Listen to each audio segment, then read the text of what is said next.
गरीब लकड़हारे की कहानी। बहुत समय पहले एक छोटे से गांव में रामू नाम का एक गरीब लकड़हारा रहता था। वो रोज सुबह जंगल में जाकर लकड़ियां काटता और उन्हें बाजार में बेचकर अपना गुजारा करता। मेहनत तो बहुत करता, लेकिन कमाई इतनी कम थी कि कभी पेट भर खाना नहीं खा पाता। रामू दिल का बहुत नेक था।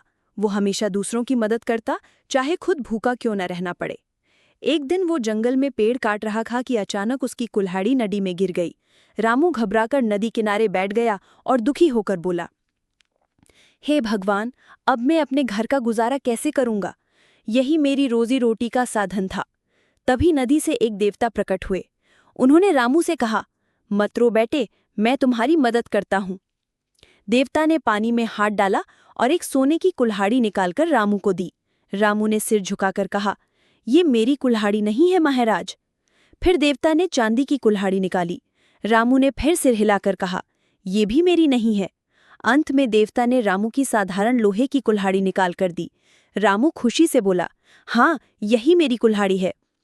देवता उसकी ईमानदारी देखकर प्रसन्न हो गए और बोले, रामू, तुम्हारी सच्चाई से मैं बहुत खुश हूँ। तुम्हें इनाम में ये सोने और चांदी की कुल्हाड़ियां भी मिलेंगी।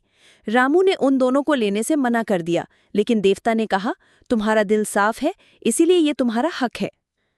उस दिन के बाद से रामू की किस्मत बदल गई। उसने सोने और चांदी की कुल्हाड़ियों को बेचकर अच्छा घर बनाया और गांव के लोगों की मदद करने लगा। लेकिन उसने कभी अपनी मेहनत छोड़कर आलस नहीं किया।